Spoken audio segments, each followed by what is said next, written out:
નમસ્કાર વિદ્યાર્થી મિત્રો, જયેશ ક્લાસીસ પાટણ દ્વારા યુટ્યુબના માધ્યમથી ધોરણ 9ના વિદ્યાર્થીઓ માટે વિડિયો લેક્ચર બનાવવામાં આવેલ છે, જેની અંદર ગણિત વિષયની અંદર વિદ્યાર્થી મિત્રો પ્રથમ ચેપ્ટરમાં આજે આપણે લેક્ચર 7 ની અંદર પહોંચ્યા છીએ, જેની અંદર આપણે સંખ્યા રેખા પર વાસ્તવિક સંખ્યાનું નિરૂપણ સમજ્યું છે।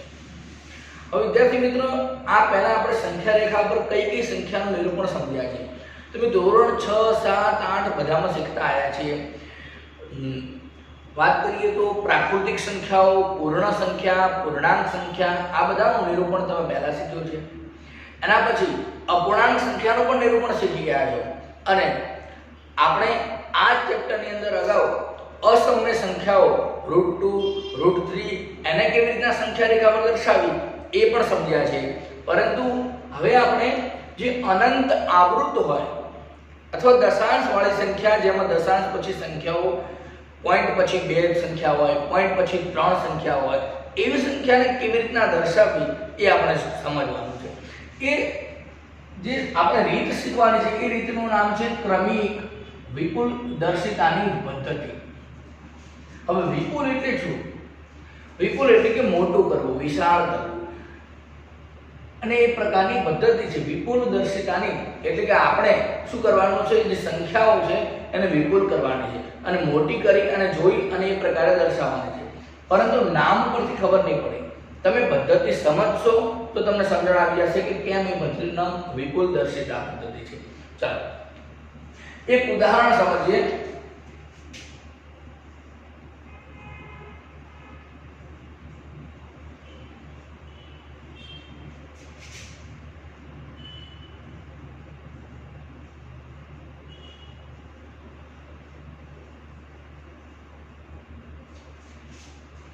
ચાર 4.37 ને સંખ્યા રેખા પર દર્શાવો। આપણે આ સંખ્યાને સંખ્યા રેખા પર દર્શાવી છે। તો વિદ્યાર્થી મિત્રો, પહેલો પોઈન્ટ આપણો એ છે કે આ સંખ્યા કોની વચ્ચે આવશે? તો આપણને સમજણ પડે છે કે 4 અને 5 ની વચ્ચે આવશે, માટે આ સંખ્યા રેખા દોરી, અહીંયા 4 મૂક્યા, અહીંયા 5 મૂક્યા। આ બંને વચ્ચે આપણે 4.1, 4.2 એમ કરીને 5 સુધીની સંખ્યાઓ પૂર્ણ કરવાની છે।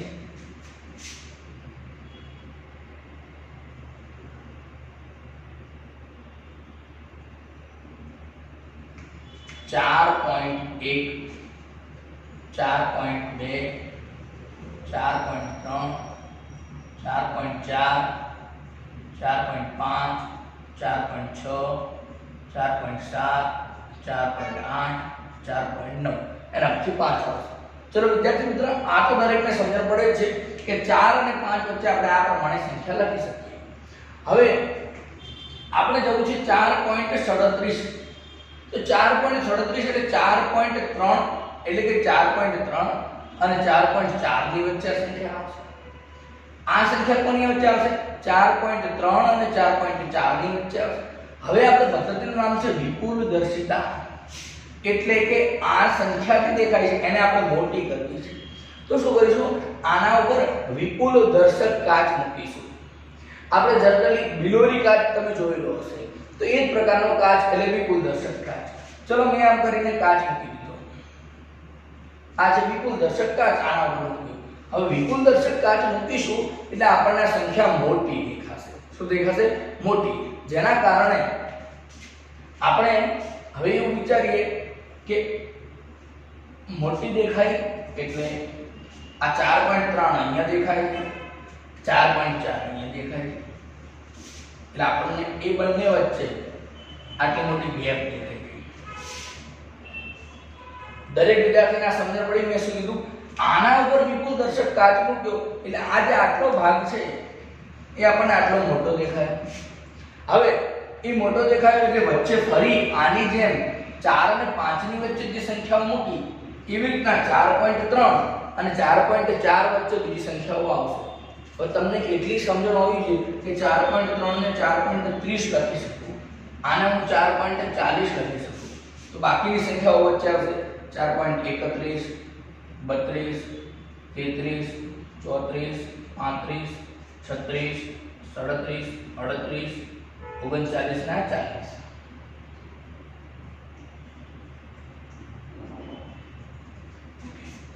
ચલો લખી દઈએ. આ છે 4.31, આ છે 4.32, 4.33, 34, 35, 36, 37, 38, 39. ઓકે, ચલો આટલી સમજ પડી ગઈ. હવે આપણે દર્શાવી છે 4.37, તો આપણે આ સંખ્યા રેખા ઉપર 4.37 છે આની સંખ્યા, તો આ થઈ ગયો આપણું સંખ્યા રેખા ઉપર નિરૂપણ. ઓકે, તો શું કરવાનું છે? વિપુલ દર્શક કાચ મૂકવાનો છે, એનાથી આપણી સંખ્યા રેખા મોટી થશે અને એમાં જે ભરી શકાય એ સંખ્યા આપણે મૂકી દેવાની છે વચ્ચે, તો એમ કરવાનું છે. ઓકે, ચલો આ પદ્ધતિનું નામ વિપુલ દર્શિતા કેમ પડ્યું સમજ પડી ગઈ. આપણે શું કરીશું? દર્શિતા એટલે જોવાનું છે અને વિપુલ કરીને એટલે મોટા પ્રમાણમાં જોવું છે. એના માટે કયો કાચનો ઉપયોગ કર્યો લખી દઈએ. વિપુલ દર્શક કાચ. ઇંગ્લિશમાં બોલો તો મેગ્નીફાઇંગ ગ્લાસ, મોટો કરવા માટેનો ગ્લાસ છે. ઓકે, ચલો આ એક સિમ્પલ એક્ઝામ્પલ લીધું, દરેકને સમજ પડી જાય. આના પછી એક બીજું એક્ઝામ્પલ લઈએ. આનાથી થોડું આ પોઈન્ટ પછી બે જ સંખ્યાઓ છે, ત્રણ સંખ્યા વાળું જોવું છે. ઓકે, ચાલો સ્ક્રીનશોટ લઈ લો અથવા તો ડ્રો કરી લો. અત્યારે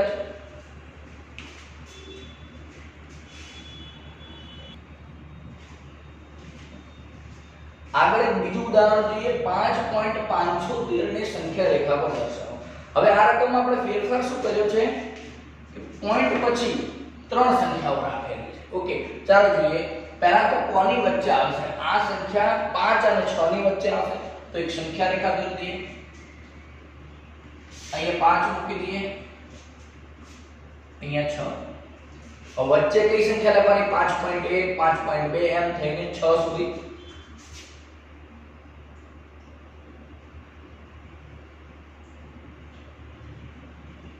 चलो लखी दिए 5.1, 5.2, 5.3, 5.4, 5.5, 5.6, 7, 8, 9 અને 6. ચલો આટલી સમજણ પડી ગઈ દરેક. હવે શું કરવાનું છે? આગળ વાંચો. 5.5 એટલે કે 5.5 આ છે અને 5.6 આ બંનેની વચ્ચે હજી આ સંખ્યા આવશે, તો આના ઉપર આપણે વિપુલ દર્શક કાચ મૂકીશું. ચલો વિપુલ દર્શક કાચ મૂકી દીધો. એના કારણે હવે આપણને આ સંખ્યા રેખા કેવી દેખાશે? મોટી દેખાશે. ચાલો એ પ્રમાણે બીજી સંખ્યા રેખા દોરીએ. આ સંખ્યાને અહીંયા લખીશું એટલા માટે આ તીર કરીએ છીએ અને આને અહીંયા લખેલી છે. ચાલો આ છે 5.5, આ છે 5.6. હવે ફરીથી બંને વચ્ચે એના માટે મેં તમને એક વસ્તુ સમજાવી કે 5.5 ને 5.50 લખાય અને 5.6 ને 5.60 લખી શકાય. તો આગળ જોઈએ. હવે આગળ 51, 52 એવી રીતની સંખ્યાઓ આવશે.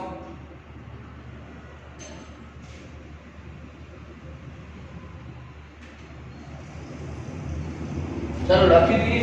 5.51, 5.52, 5.53, 5.54, 55, 56, 57, 58 અને 59. ચલો આટલી સમજ પડી ગઈ. પરંતુ આગળની રકમની અંદર 2 જ હતું એટલે આપણે આટલે જવાબ પૂરો થયો. હજી આગળ જવાનું છે. 5.51 પછી 3 છે, એનો મતલબ કે આ સંખ્યા અને આની વચ્ચે હજી આ સંખ્યા આવશે. એટલે ફરીથી અહીંયા શું કરવું પડશે? વિપુલ દર્શક કાચ મૂકવો પડશે. ચાલો વિપુલ દર્શક કાચ મૂકી દીધો ફરીથી અને ફરી સંખ્યા રેખા દોરવી પડશે.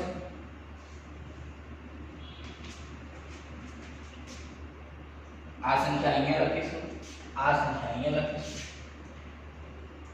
5.51 આ થશે 5.52. ચલો સમજણ પડે છે દરેકને? ઓકે, ચલો જોઈએ. જેમ 5.5 ને 5.50 લખી શકાય એવી રીતના 5.51 ને 5.510 લખી શકાય, અને 520 લખી શકાય. તો આમની વચ્ચે બીજી સંખ્યા ઉમેરી શકાય. 510 પછી 511, 512. ચાલો ઉમેરી દઈએ.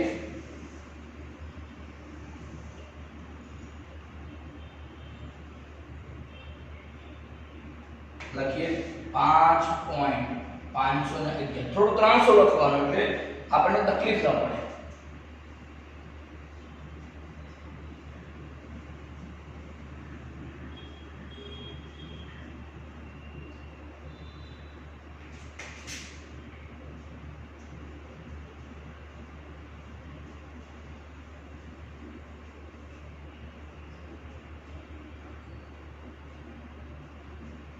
ચાલો સમજણ પડી ગઈ.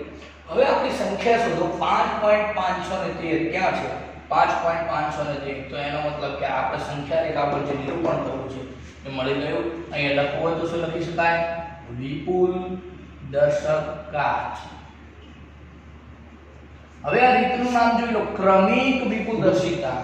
એનો મતલબ કે ક્રમિકનો મતલબ સતત આવું ને આવું કરવાનું. પહેલી વખત વિપુલ દર્શક કાચ મૂક્યો તો આ મળ્યું, ફરીથી હજી સંખ્યા નથી મળે તો ફરીથી વિપુલ દર્શક કાચ મૂકીશું. હજી જો આપણે 4 દશાંશ ચિહ્ન હોય તો એ પ્રમાણે આ સંખ્યા રેખા ઉપર પણ જરૂર પડે ત્યાં શું મૂકવું? વિપુલ દર્શક કાચ અને બીજી સંખ્યા રેખા દોરો. ચલો દરેકને સમજ પડી ગઈ કે કેવી રીતના દોરવામાં આવે છે. ચાલો ફરીથી ડ્રો કરી નાખો, સ્ક્રીનશોટ લઈ લો.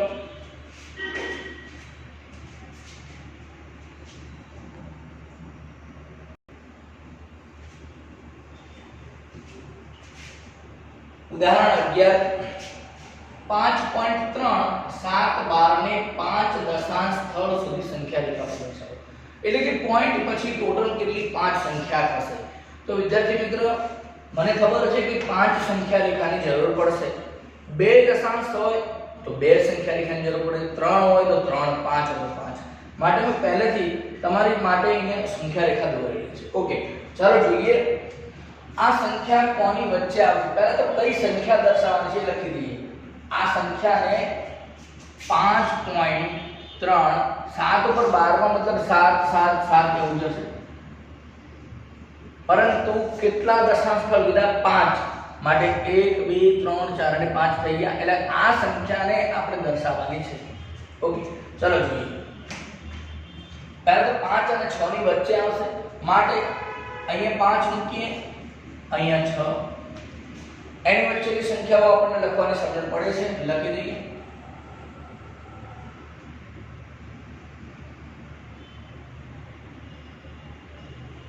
આ 5.1 5.2 5.3 5.4 6 7 8 9. હવે વિચારો આગળ 5.3 એટલે કે 5.3 અને 4 ની વચ્ચે આવશે તો શું કરવાનું છે? આના ઉપર વિપુલ દર્શક કાચ મૂકવાનો છે.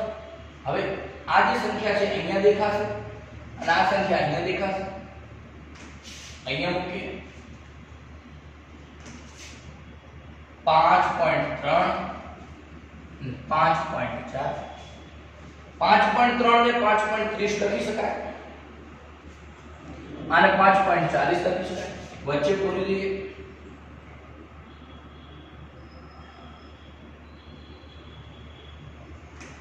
5.31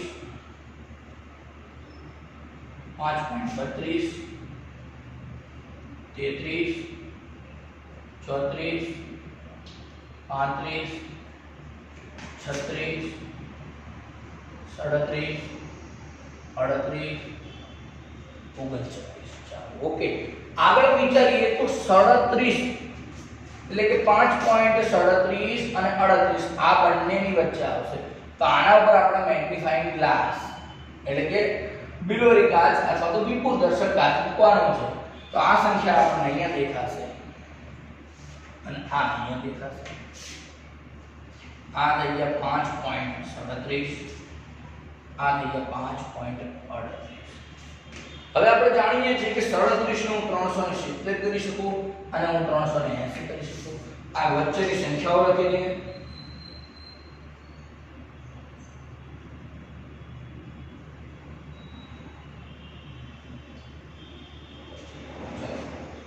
આમ ત્રાંસા સંખ્યા લખીએ 5.371 5.372 5.373 374 75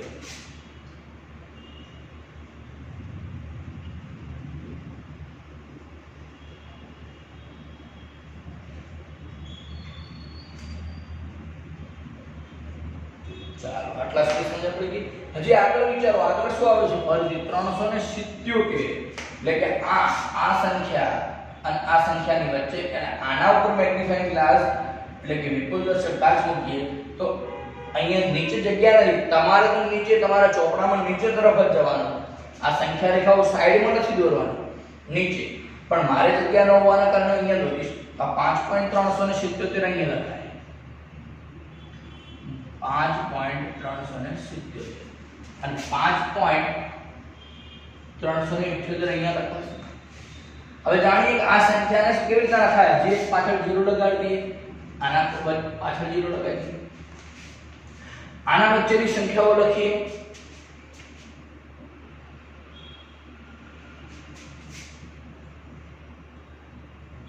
चलो लखिए 5.71 72 73 74 75 76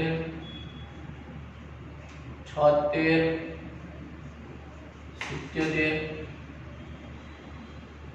78। ओके, चलो समझ पड़ी गई। हजी આગળ શું આ ચાર સ્ટેપ સુધી પહોંચ્યા છે તો સાંકળાવાળી એટલે કે આ સંખ્યા અને આની ઉપર ફરીથી મેગ્નીફાઇંગ ગ્લાસ વિપુલદર્શક કાચ મૂકીએ તો ફરીથી નીચે તરફ સંખ્યા દેખાશે। એટલે આ સંખ્યા અહીંયા અને આ સંખ્યા અહીંયા એવી રીતનું આપણને એટલું મોટું દેખાશે, ઝૂમ કરીએ ને એવી રીતનું। ઓકે, એ સંખ્યા અહીંયા લખી દઈએ।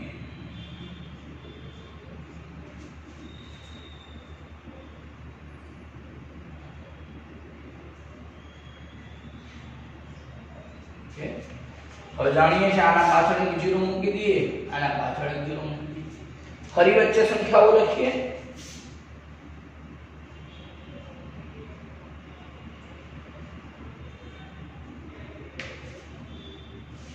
5.71 72 73 74 75 76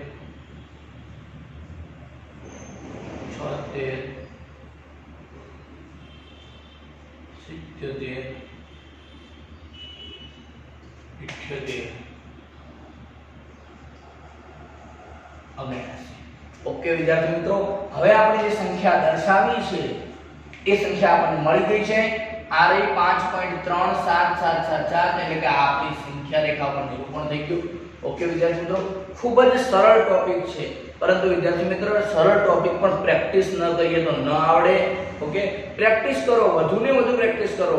ચાલો આ હવે આનાથી લેન્થી એક્ઝામ્પલ તો પૂછવાની તમારી શક્યતા નથી। ઉદાહરણ 11 ખૂબ જ લેન્થી કહેવાય અને હજી આગળ આવે તો પણ કોઈ ચિંતા કરવાની નથી। આગળ ફરીથી મેગ્નીફાઇંગ ગ્લાસ મૂકી આગળ એક સંખ્યા રેખા દોરવાની છે। ओके विद्यार्थी मित्रों, चलो स्क्रीनशॉट ले लो।